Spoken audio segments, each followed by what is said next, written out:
अच्छा, खालिस्तान की तहरीक के वलों 16 अगस्त ਨੂੰ अमरीकी शहर ਦੇ ਵਿੱਚ ਇੱਕ ਰੈਫਰੈਂਡਮ ਹੈ ਉਹ ਕਰਾਉਣਾ ਹੈ।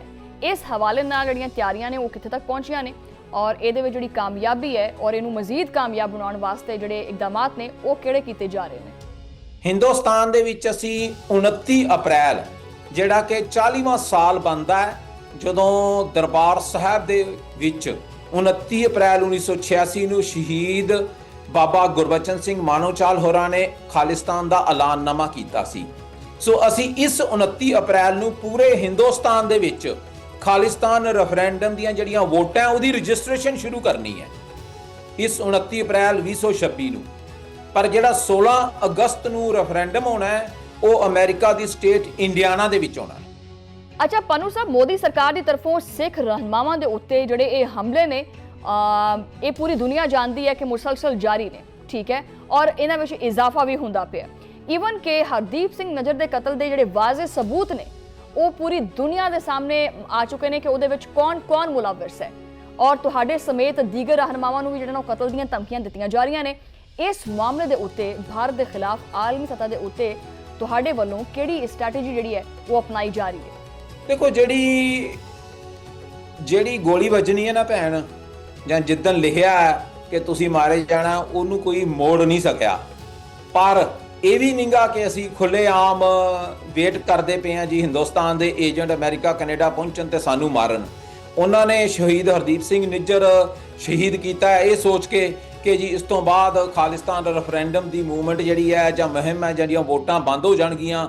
ਪਰ ਤੁਸੀਂ ਦੇਖ ਲਿਆ ਕਿ ਉਹਨਾਂ ਨੇ ਉਸ ਕਤਲ ਕਰਕੇ ਉਹ ਸਾਡਾ ਜਿਹੜਾ ਸ਼ਹੀਦ ਹਰਦੀਪ ਸਿੰਘ ਨਿੱਜਰ ਸ਼ਹੀਦ ਕਰਕੇ ਤੇ ਅਸੀਂ ਉਸ ਦੇ ਨਾਲ ਜਿਹੜਾ 1.5 ਲੱਖ ਪੰਜਾਬ ਦੇ ਵਿੱਚ ਸਿੰਘ ਸ਼ਹੀਦ ਹੋਇਆ ਸੀ ਉਹਨਾਂ ਨੂੰ ਵੀ ਵਾਪਸ ਜਿਹੜਾ ਉਹ ਜਿਉਂਦਾ ਕਰ ਲਿਆ।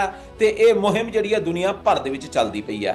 ਹਿੰਦੁਸਤਾਨ ਦੀ ਸਰਕਾਰ ਕੋਲ ਇੰਨੀਆਂ ਗੋਲੀਆਂ ਨਹੀਂ ਬਣੀਆਂ, ਨਰਿੰਦਰ ਮੋਦੀ ਦੀ ਸਰਕਾਰ ਕੋਲ ਇੰਨੀਆਂ ਗੋਲੀਆਂ ਨਹੀਂ ਹੈਗੀਆਂ ਜਿੰਨੇ ਸਿੱਖ ਪੰਥ ਦੇ ਕੋਲ ਸ਼ਰੀਰ ਹੈਗੇ ਆ। ਕਿਉਂਕਿ ਜਿਹੜੀ ਗੋਲੀ ਹੈ ਹਿੰਦੁਸਤਾਨ ਦੀ ਸਰਕਾਰ ਉਹ ਸ਼ਰੀਰ ਤਾਂ ਮਾਰ ਸਕਦੀ ਹੈ ਪਰ ਮੁਹਿੰਮ ਨੂੰ ਨਹੀਂ ਕਦੀ ਮਾਰ ਸਕਦੀ। ਮੈਨੂੰ ਮਾਰ ਸਕਦੇ ਆ ਪਰ ਖਾਲਿਸਤਾਨ ਰੈਫਰੈਂਡਮ ਜਾਂ ਖਾਲਿਸਤਾਨ ਦੀ ਜਿਹੜੀ ਅਸੀਂ ਆਜ਼ਾਦੀ ਲੈਣੀ ਹੈ ਉਸ ਨੂੰ ਨਹੀਂ ਮਾਰ ਸਕਦੇ, ਰਾਜਨੀਤਿਕ ਸੋਚ ਨੂੰ ਨਹੀਂ ਮਾਰ ਸਕਦੇ, ਆਜ਼ਾਦੀ ਦੀ ਸੋਚ ਨੂੰ ਨਹੀਂ ਮਾਰ ਸਕਦੇ, ਸ਼ਰੀਰ ਨੂੰ ਮਾਰ ਸਕਦੇ ਆ। अच्छा, भारतीय हुकूमत ये जिहड़ा राग है ना ये अलापदी फिरदी है कि खालिस्तान की तहरीक और जिहड़े ये रेफरेंडम्स ने ये करा लैन, पूरी दुनिया दे जो मर्जी करा लैन, सानू कोई फर्क नहीं पैंदा, ठीक है। तुहानू लगदा है कि इस तहरीक का कोई खौफ हैगा भारत नू, इन्हां रेफरेंडम्स का कोई डर खौफ हैगा भारत नू, या वो इन्हां रेफरेंडम्स नू लैके कोई संजीदा जिहड़ा ना कोई हल तलाश करदी पई है? देखो फर्क तां पैंदा। ਉਹ ਹੁਣ ਜਿਹੜੀ ਜਿੰਨੀ ਹਿੰਦੁਸਤਾਨ ਦੀ ਮਸ਼ੀਨਰੀ ਹੈ ਡਿਸਇਨਫੋਰਮੇਸ਼ਨ ਕੰਪੇਨ ਹੈ, ਜੇ ਕੈਨੇਡਾ ਦਾ ਪ੍ਰਧਾਨ ਮੰਤਰੀ ਉੱਥੇ ਜਾਂਦਾ ਹੈ ਤੇ ਉਹਦੇ ਤੋਂ ਇਹ ਮੂੰਹੋਂ ਕੁਹਾਇਆ ਜਾਂਦਾ ਹੈ ਕਿ ਉਹ ਖਾਲਿਸਤਾਨ ਤੇ ਖਾਲਿਸਤਾਨ ਦੀ ਰੈਫਰੈਂਡਮ ਦੇ ਖਿਲਾਫ ਭੁਗਤਣਗੇ, ਸਾਥ ਨਹੀਂ ਦੇਣਗੇ। ਜੇ ਪ੍ਰੈਜ਼ੀਡੈਂਟ ਟਰੰਪ ਜਿਹੜਾ ਓਥ ਕਰ ਲੈਂਦਾ ਤੇ ਇਸ ਦੇ ਜਿਹੜੇ ਸੈਕਟਰੀ ਹੈ ਜਾਂ ਜਿਹੜੇ ਮੇਨ ਨੁਮਾਇੰਦੇ ਆ ਉਹ ਹਿੰਦੁਸਤਾਨ 'ਚ ਜਾਂਦੇ ਆ ਤੇ ਉਹਨਾਂ ਨੂੰ ਇਹ ਕਿਹਾ ਜਾਂਦਾ ਕਿ ਤੁਸੀਂ ਖਾਲਿਸਤਾਨ ਨੂੰ ਤੇ ਖਾਲਿਸਤਾਨ ਰੈਫਰੈਂਡਮ ਨੂੰ ਬੰਦ ਕਰਵਾਓ। ਜੇ ਆਸਟ੍ਰੇਲੀਆ ਵਾਲਾ ਕੋਈ ਜਾਂਦਾ, ਜੇ ਯੂਕੇ ਵਾਲਾ ਜਾਂਦਾ, ਯੂਰਪ ਵਾਲਾ ਜਾਂਦਾ ਤੇ ਹਰ ਇੱਕ ਨੂੰ ਇਹ ਬਰਾਈਬ ਕੀਤਾ ਜਾਂਦਾ ਟ੍ਰੇਡ ਦੇ ਨਾਂ ਤੇ ਕਿ ਤੁਸੀਂ ਖਾਲਿਸਤਾਨ ਰੈਫਰੈਂਡਮ ਦੀ ਮੁਹਿੰਮ ਨੂੰ ਬੰਦ ਕਰਾਓਗੇ ਤਾਂ ਅਸੀਂ ਤੁਹਾਡਾ ਸਾਥ ਦੇਵਾਂਗੇ। ਸੋ ਫਰਕ ਤਾਂ ਪੈਂਦਾ ਕਿ ਬਾਹਰ ਆਪਣੇ ਏਜੰਟ ਭੇਜ ਕੇ, ਬਾਹਰ ਆਪਣੇ ਡਿਪਲੋਮੈਟਸ ਦੇ ਰਾਹੀਂ ਉਹਨਾਂ ਨੇ ਸ਼ਹੀਦ ਹਰਦੀਪ ਸਿੰਘ ਨਿੱਜਰ ਸ਼ਹੀਦ ਕਰਾਇਆ ਤੇ ਕਤਲ ਕਰਵਾਇਆ। ਇੱਥੋਂ ਦੇ ਡਿਪਲੋਮੈਟ ਅਮਰੀਕਾ ਦੇ ਵਿੱਚ ਭੇਜ ਕੇ ਤੇ ਮੇਰੀ ਰੈਕੀ ਕੀਤੀ ਹੈ, ਇੰਟੈਲੀਜੈਂਸ ਗੈਦਰਿੰਗ ਕਰਦੇ ਆ ਤੇ ਰੋਕਦੇ ਆ। ਫਰਕ ਤਾਂ ਸਾਰੀ ਦੁਨੀਆ ਦੇ ਵਿੱਚ ਦਿਸਦਾ ਕਿ ਪਾਕਿਸਤਾਨ ਤੇ ਦਬਾਅ ਪਾਇਆ ਜਾਂਦਾ ਕਿ ਤੁਸੀਂ ਖਾਲਿਸਤਾਨ ਦੀ ਤੇ ਖਾਲਿਸਤਾਨ ਰੈਫਰੈਂਡਮ ਦੀ ਮੁਹਿੰਮ ਦਾ ਸਾਥ ਨਹੀਂ ਦੇਣਾ। अच्छा, गुरपाल सिंह पन्नू साहब, एक सवाल जिहड़ा शायद तुहाडी नज़र तो गुजरिया होवे ये चीज़ के ये जिहड़ा वाक़या हैगा भारतीय पंजाब दे विच अगर कोई भी नौजवान या सिख रहनुमा सामने आंदा है तो फौरन जिहड़ी भारतीय हुकूमत है वो पता नहीं उन्होंने किहड़ियां मिर्चां लग जांदियां ने, भारतीय हुकूमत भी मुतहरिक हो जाती है और रॉ जिहड़ी है ना वो भी मुतहरिक हो जाती है। हुकूमत ये कहती है कि पंजाब जिहड़ा ना वो एक गैंग कल्चर नूं प्रमोट करता है। ਈਵਨ ਕਿ ਹਾਲੀਆ ਦਿਨਾਂ ਦੇ ਵਿੱਚ ਦਿਨ ਦਿਹਾੜੇ ਇੱਕ ਨੌਜਵਾਨ ਜਿਹਦਾ ਨਾਮ ਅਪ੍ਰੀਤ ਨਾਗਰ ਹੈ ਉਹਨੂੰ ਕਤਲ ਕੀਤਾ ਗਿਆ। ਪੰਜਾਬ ਦੇ ਇਸ ਗੈਂਗ ਕਲਚਰ ਨੂੰ ਜਨਾਬ ਕਿਦਾਂ ਦੇਖਦੇ ਆ? ਦੇਖੋ ਦੋ ਚੀਜ਼ਾਂ ਹੈਗੀਆਂ। ਇੱਕ ਤੇ ਹੈਗੇ ਆ ਕਿ ਜਿਹੜੇ ਆਪਣੇ ਆਪ ਨੂੰ ਗੈਂਗਸਟਰ ਕਹਿੰਦੇ ਆ ਤੇ ਉਹ ਇੱਕ ਦੂਸਰੇ ਦੇ ਜਿਹੜੇ ਨੌਜਵਾਨ ਹੈ, ਚਾਹੇ ਉਹ ਦੂਜੀ ਪਾਰਟੀ ਦਾ ਨੌਜਵਾਨ ਹੈ, ਦੂਜੇ ਗੈਂਗ ਦਾ, ਤੇ ਉਹਨਾਂ ਨੂੰ ਮਾਰਦੇ ਪਏ ਆ। ਇਹ ਮਸਲਾ ਜਿਹੜਾ ਹੈ ਪੰਜਾਬ ਦਾ, ਪੰਜਾਬੀਅਤ ਦਾ, ਇਹ ਲਗਾਤਾਰ ਅੱਜ ਦਾ ਨਹੀਂ ਚੱਲਦਾ ਪਿਆ, ਇਹ ਸਦੀਆਂ ਦਾ ਚੱਲਦਾ ਹੈ ਕਿ ਤੁਹਾਡੇ ਗਰੁੱਪਿਜ਼ਮ ਹੁੰਦੇ ਆ ਤੇ ਤੁਸੀਂ ਲੜਦੇ ਹੋ। ਮਸਲਾ ਇਹ ਨਹੀਂ ਹੈ, ਮਸਲਾ ਹੈਗਾ ਕਿ ਹਿੰਦੁਸਤਾਨ, ਨਰਿੰਦਰ ਮੋਦੀ ਦੀ ਸਰਕਾਰ, ਇਹ ਭਗਵੰਤ ਮਾਨ ਆਮ ਆਦਮੀ ਪਾਰਟੀ ਝਾੜੂ ਜਿਹਨੂੰ ਕਹਿੰਦੇ ਆ, ਉਹਨਾਂ ਦੀ ਸਰਕਾਰ ਨੇ ਜਨਵਰੀ ਤੋਂ ਲੈ ਕੇ ਅੱਜ ਤੱਕ 12,500 ਨੌਜਵਾਨ ਗੈਂਗਸਟਰ ਕਹਿ ਕੇ ਝੂਠੇ ਪੁਲਿਸ ਮੁਕਾਬਲੇ ਕਰਾਏ ਹੈ ਤੇ ਜਾਂ ਉਹਨਾਂ ਨੇ ਅੰਦਰ ਬੰਦ ਕਰ ਦਿੱਤਾ ਹੈ। ਸਰਕਾਰੀ ਜਿਹੜਾ ਅੱਤਵਾਦ ਹੈ, ਜਿਹੜਾ ਸਰਕਾਰੀ ਅੱਤਵਾਦ ਹੈ, ਜਿੱਥੇ ਆਮ ਨੌਜਵਾਨ ਨੂੰ ਜਿਹੜਾ ਖਾਲਿਸਤਾਨ ਰੈਫਰੈਂਡਮ ਦੇ ਨਾਲ ਜੁੜਿਆ, ਖਾਲਿਸਤਾਨ ਦੀ ਸੋਚ ਰੱਖਦਾ ਹੈ ਜਾਂ ਹਥਿਆਰਬੰਦ ਸੋਚ ਰੱਖਦਾ ਹੈ, ਉਸ ਨੂੰ ਗੈਂਗਸਟਰ ਦਾ ਨਾਂ ਦੇ ਕੇ ਝੂਠੇ ਮੁਕਾਬਲੇ 'ਚ ਮਾਰਿਆ ਜਾਂਦਾ ਪਿਆ ਜਾਂ ਅੰਦਰ ਬੰਦ ਕੀਤਾ ਜਾਂਦਾ ਪਿਆ।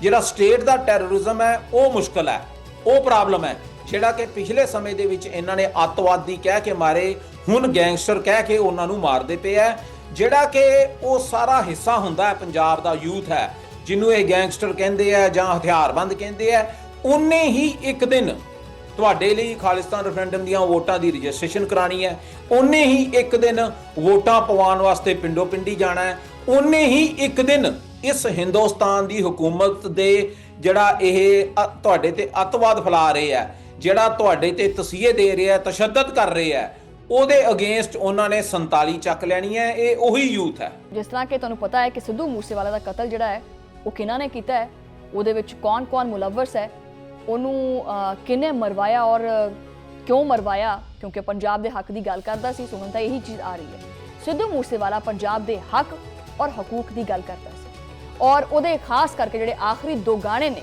ਉਹਨਾਂ ਦੇ ਵਿੱਚ ਜਿਹੜਾ ਨਾ ਉਹ ਪੰਜਾਬ ਦੇ ਹਕੂਕ ਦੀ ਮੰਗ ਰੱਖੀ ਗਈ ਹੈ।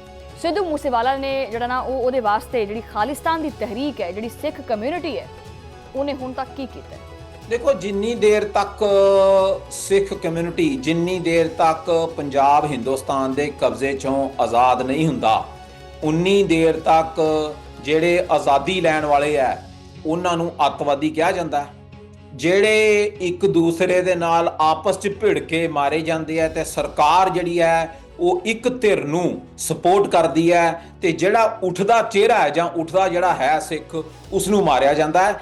ਇਹ ਲਗਾਤਾਰ ਜਾਰੀ ਰਹਿਣਾ ਹੈ। ਇਹਦੇ 'ਚ ਸਿੱਖ ਕਮਿਊਨਿਟੀ ਕੁਝ ਨਹੀਂ ਕਰ ਸਕਦੀ ਜਿੰਨੀ ਦੇਰ ਤੱਕ ਤੁਸੀਂ ਇਹਦਾ ਰਾਜਨੀਤਿਕ ਹੱਲ ਜਿਹੜਾ ਪੰਜਾਬ ਹੱਲ ਖਾਲਿਸਤਾਨ ਹੈ, ਜਿੰਨੀ ਦੇਰ ਤੱਕ ਖਾਲਿਸਤਾਨ ਨਹੀਂ ਬਣਦਾ, ਇਹ ਝੂਠੇ ਪੁਲਿਸ ਮੁਕਾਬਲੇ ਚੱਲਣੇ ਹੈ, ਗੈਂਗ ਦੀ ਜਿਹੜੀ ਵਾਰ ਆਪਸ 'ਚ ਹੁੰਦੀ ਹੈ ਉਹ ਚੱਲਣੀ ਹੈ। ਹਿੰਦੁਸਤਾਨ ਦੀ ਸਰਕਾਰ ਨੇ ਕਿਸੇ ਨੂੰ ਅੱਤਵਾਦੀ ਕਹਿ ਕੇ, ਕਿਸੇ ਨੂੰ ਗੈਂਗਸਟਰ ਕਹਿ ਕੇ, ਤੇ ਮੇਰੇ ਵਰਗਿਆਂ ਨੂੰ ਜਿਹੜੇ ਵੋਟਾਂ ਕਰਾਉਂਦੇ ਉਹਨਾਂ ਨੂੰ ਵੀ ਅੱਤਵਾਦੀ ਕਹਿ ਕੇ ਮਾਰਨ ਦੀ ਕੋਸ਼ਿਸ਼ ਕਰਨੀ ਹੈ। ਇਹਦਾ ਪੰਜਾਬ ਹੱਲ ਖਾਲਿਸਤਾਨ ਹੈ, ਆਜ਼ਾਦੀ ਹੱਲ ਹੈ ਇਹਦਾ।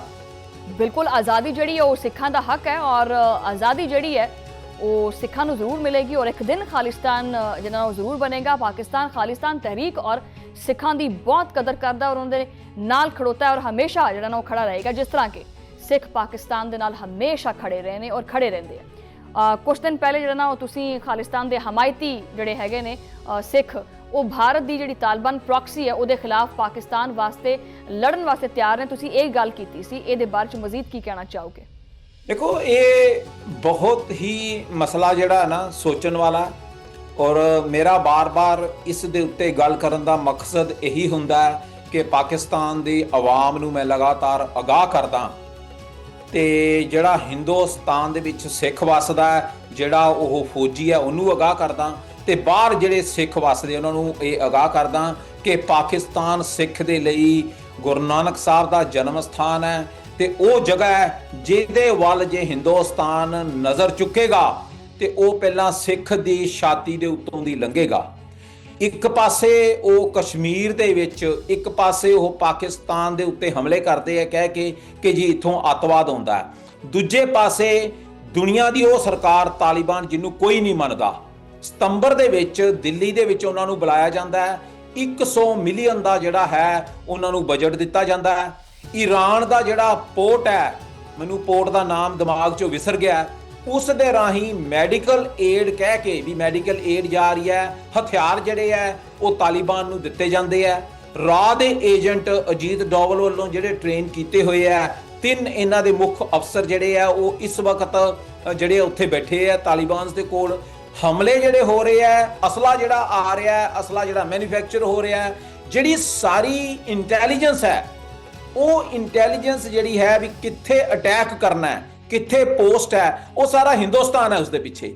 ਹੁਣ ਸਵਾਲ ਪਾਕਿਸਤਾਨ ਕੋਲ ਇਹ ਰਹਿ ਜਾਂਦਾ ਹੈ ਕਿ ਕੀ ਤੁਸੀਂ ਚਾਰੋਂ ਪਾਸਿਓਂ ਘਿਰ ਕੇ, ਬਲੋਚਿਸਤਾਨ ਤੁਸੀਂ ਦੇਖ ਚੁੱਕੇ ਹੋ ਕਿਵੇਂ ਅੱਤਵਾਦ ਫੈਲਾ ਰਿਹਾ ਹਿੰਦੁਸਤਾਨ, ਕਿ ਕੀ ਤੁਸੀਂ ਹਮੇਸ਼ਾ ਹਿੰਦੁਸਤਾਨ ਦਾ ਜਿਹੜਾ ਅੱਤਵਾਦ ਫੈਲ ਰਿਹਾ ਹੈ ਉਹਦੀ ਡਿਫੈਂਸ ਕਰਨੀ ਹੈ, ਕਿ ਕੀ ਤੁਸੀਂ ਪੰਜਾਬ ਜਿਹੜਾ ਹਿੰਦੁਸਤਾਨ ਦੇ ਕਬਜ਼ੇ 'ਚ ਹੈ, ਸਿੱਖ ਨੂੰ, ਮੈਂ ਹਮੇਸ਼ਾ ਇਹਨਾਂ ਨੂੰ ਕਹਿ ਰਿਹਾ ਕਿ ਖਾਲਿਸਤਾਨ ਲਿਬਰੇਸ਼ਨ ਆਰਮੀ ਆਜ਼ਾਦੀ ਵਾਸਤੇ, ਅੱਤਵਾਦ ਫੈਲਾਉਣ ਵਾਸਤੇ ਨਹੀਂ।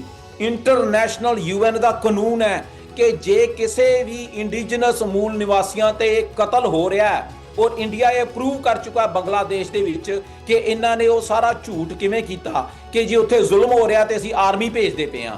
ਅਸੀਂ ਤਾਂ ਪਾਕਿਸਤਾਨ ਦੀ ਆਰਮੀ ਦੀ ਵੀ ਮੰਗ ਨਹੀਂ ਕਰਦੇ ਪਏ, ਅਸੀਂ ਕਹਿੰਦੇ ਪਏ ਹਾਂ ਖਾਲਿਸਤਾਨ ਲਿਬਰੇਸ਼ਨ ਆਰਮੀ, ਅੰਤਰਰਾਸ਼ਟਰੀ ਕਾਨੂੰਨਾਂ ਹੇਠ ਉਹਨਾਂ ਨੂੰ ਤੁਸੀਂ ਹਥਿਆਰਬੰਦ ਕਰੋ। ਪੰਜਾਬ ਅਸੀਂ ਹਿੰਦੁਸਤਾਨ ਦੇ ਕਬਜ਼ੇ ਚੋਂ ਆਜ਼ਾਦ ਕਰਵਾ ਕੇ ਦਿੱਲੀ ਦੇ ਉੱਤੇ ਖਾਲਸੇ ਦਾ, ਖਾਲਿਸਤਾਨ ਦਾ ਝੰਡਾ ਚੜਾਵਾਂਗੇ ਤੇ ਪਾਕਿਸਤਾਨ ਦੀ ਹੋਂਦ ਨੂੰ ਉਸ ਤੋਂ ਬਾਅਦ ਕੋਈ ਖਤਰਾ ਨਹੀਂ ਹੈ। ਬਹੁਤ ਸ਼ੁਕਰੀਆ ਗੁਰਪੰਤਵੰਤ ਸਿੰਘ ਪੰਨੂ ਸਾਹਿਬ, ਤੁਸੀਂ ਆਪਣਾ ਟਾਈਮ ਦਿੱਤਾ ਔਰ ਆਪਣਾ ਤਜਜ਼ੀਆ ਪੇਸ਼ ਕੀਤਾ। ਪਾਕਿਸਤਾਨ ਜ਼ਿੰਦਾਬਾਦ, ਖਾਲਿਸਤਾਨ ਜ਼ਿੰਦਾਬਾਦ।